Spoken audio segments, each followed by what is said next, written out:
Colombia est l'un de ces pays que la plupart des gens croient connaître complètement grâce aux stéréotypes superficiels qui sont répétés obsessionnellement sur les réseaux sociaux, dans les films hollywoodiens et dans les conversations de personnes qui n'ont jamais posé le pied sur son territoire réel. Mais la vérité vérifiable et documentée est que sa géographie contient des faits si surprenants, si extrêmes et si peu connus que la majorité des Colombiens eux-mêmes les ignorent complètement. La Colombie n'est pas simplement un pays avec des plages des Caraïbes et du café d'exportation. C'est le deuxième pays le plus riche en biodiversité de la planète Terre entière, le seul d'Amérique du Sud avec des côtes sur 2 océans simultanément, et un territoire où se produisent des phénomènes géographiques si uniques que des scientifiques internationaux voyagent constamment pour étudier des processus naturels qui n'existent nulle part ailleurs dans le monde. Son territoire combine des glaciers andins éternels, des jungles amazoniennes vierges, des déserts arides comme la Tatacoa, des savanes des llanos interminables, des côtes caribéennes ensoleillées, des côtes pacifiques pluvieuses et des forêts de nuages permanentes où le brouillard ne se dissipe jamais, créant une diversité géographique qui rivalise avec des pays 10 fois plus grands en superficie terrestre et qui fascine les naturalistes, les explorateurs et les scientifiques depuis l'époque d'Alexander von Humboldt au 19e siècle. Laissez votre like, abonnez-vous et partagez. Commençons. Le premier fait qui devrait changer votre façon de voir la géographie de la Colombie est que ce pays est le foyer officiel de plus d'espèces d'oiseaux que toute autre nation du monde entier, y compris des pays énormément plus grands comme la Russie, la Chine, les États-Unis, le Brésil, l'Australie, le Canada et l'Inde. Selon les données officielles de l'Institut Humboldt de Colombie et de l'Union internationale pour la conservation de la nature, mises à jour en 2025, la Colombie abrite 1915 espèces d'oiseaux enregistrées et documentées scientifiquement, représentant environ 19% de toutes les espèces d'oiseaux de la planète, concentrées sur à peine 0,76% de la surface terrestre mondiale. Ce chiffre extraordinaire et étonnant n'est ni fortuit ni arbitraire. Il est le résultat direct et vérifiable de la diversité géographique colombienne, qui combine simultanément des jungles amazoniennes à très haute humidité, des paramos andins de haute montagne avec des températures inférieures à 0, des côtes du Pacifique et des Caraïbes, des savanes des llanos d'une extension apparemment infinie, des forêts de nuages, où la visibilité est réduite à quelques mètres par le brouillard permanent, des mangroves côtières d'une importance écologique vitale et des déserts chauds comme le désert de la Tatacoa à Huila, créant une diversité d'habitats si extrême que les oiseaux de tout le continent ont évolué ici pendant des millions d'années pour se spécialiser dans des niches qui n'existent nulle part ailleurs sur Terre. Le deuxième fait qui démontre l'extraordinaire importance géographique de la Colombie est la Sierra Nevada de Santa Marta, la plus haute montagne côtière du monde entier et un accident géographique si extraordinaire que les géologues le considèrent comme l'un des plus étonnants de la planète. La Sierra Nevada s'élève du niveau exact de la mer des Caraïbes jusqu'à 5775 mètres d'altitude à son pic Cristobal Colón, et en seulement 45 km horizontaux,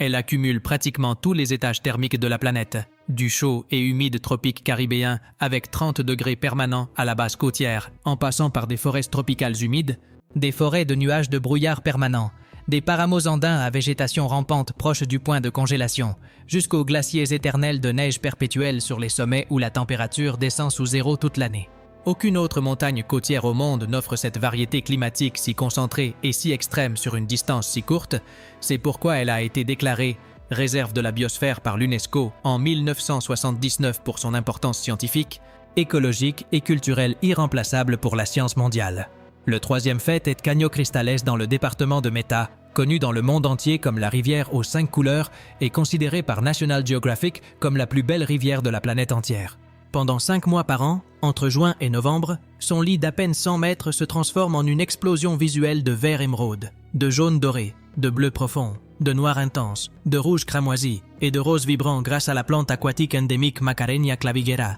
qui pousse exclusivement sur les rochers de cette rivière et change de couleur en fonction de l'intensité du rayonnement solaire, de la température de l'eau, de la vitesse du débit et de la concentration de minéraux dissous. Cette plante unique n'existe dans aucune autre rivière de Colombie ni d'aucun autre pays du monde, faisant de Caño Cristales un accident géographique véritablement irremplaçable et unique qui attire chaque année des milliers de touristes de tous les continents qui voyagent exclusivement pour voir de leurs propres yeux un phénomène qui semble impossible jusqu'à ce qu'on en soit témoin en personne. Le quatrième fait est que la Colombie possède 30% de tous les glaciers tropicaux restants sur la planète, ce qui est extrêmement surprenant car la plupart associent la Colombie à la chaleur extrême, aux plages des Caraïbes et aux jungles humides, mais jamais à la glace et à la neige perpétuelle. Ces glaciers se trouvent exclusivement sur les sommets des Nevados de Huila, Tolima, Ruiz, Santa Isabel et Cumbal, tous des volcans actifs dont les sommets dépassent les 4000 mètres d'altitude. Cependant, et c'est le fait vraiment alarmant, selon l'Institut d'hydrologie de Colombie, ces glaciers ont perdu 90% de leur masse totale depuis 1950 et disparaîtront complètement avant 2040 si les émissions de gaz à effet de serre se poursuivent, représentant une perte géographique, hydrique et culturelle irréparable qui affectera l'approvisionnement en eau de millions de Colombiens qui dépendent de la fonte des glaces sandines pour boire, cuisiner et cultiver. Laissez votre like, abonnez-vous et partagez. Le 5e fait est que la Colombie est le seul pays sud-américain avec des côtes simultanées sur 2 océans différents, 1600 km sur la mer des Caraïbes au nord et 1300 km sur l'océan Pacifique à l'ouest. Ces 2 littoraux sont si différents qu'ils semblent appartenir à des planètes distinctes.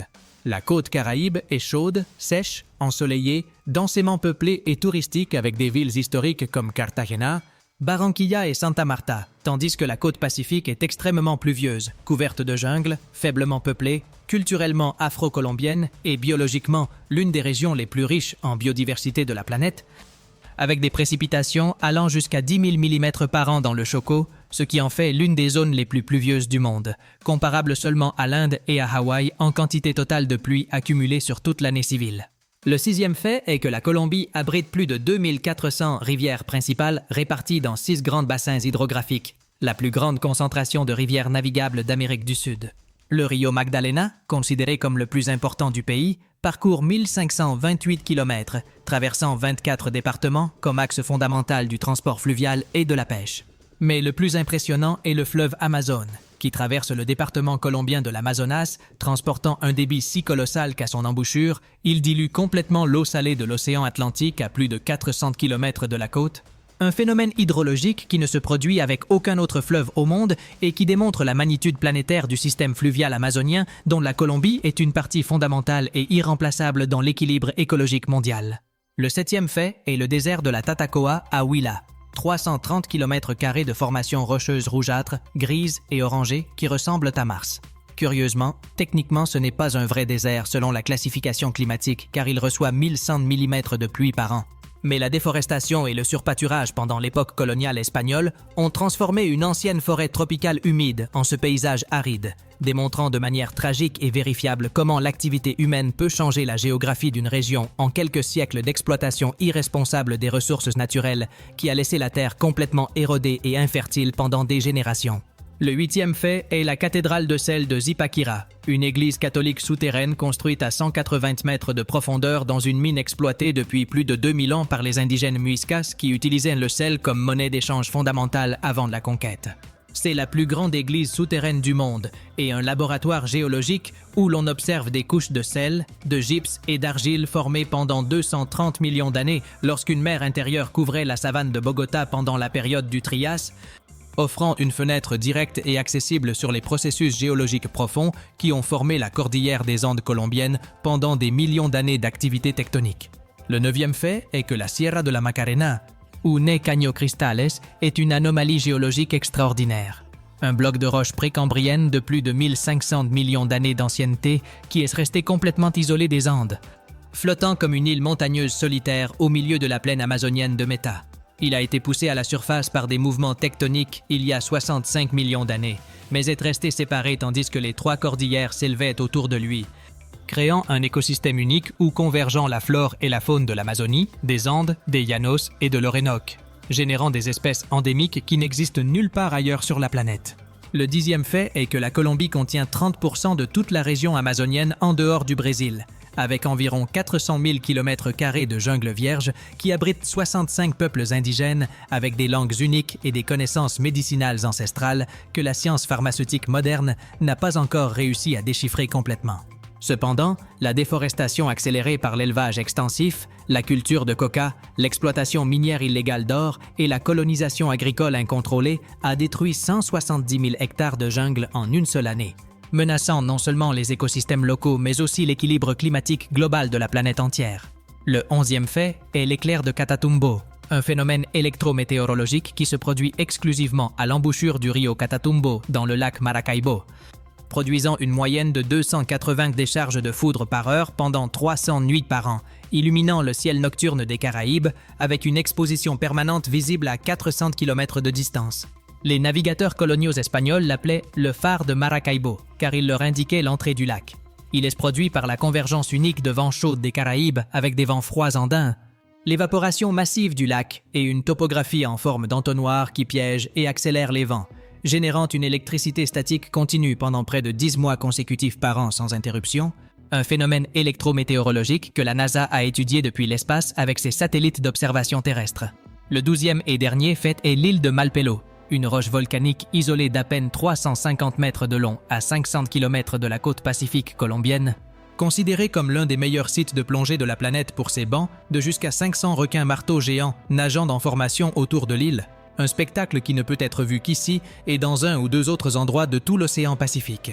L'UNESCO l'a déclaré patrimoine naturel de l'humanité en 2006 et les scientifiques ont découvert dans ses eaux 390 espèces de poissons et 14 crustacés jusqu'alors inconnus de la science, démontrant que même les zones les plus reculées du territoire colombien contiennent une biodiversité d'importance scientifique mondiale qui défie les attentes les plus ambitieuses des chercheurs. Laissez votre like, abonnez-vous et partagez. À la prochaine.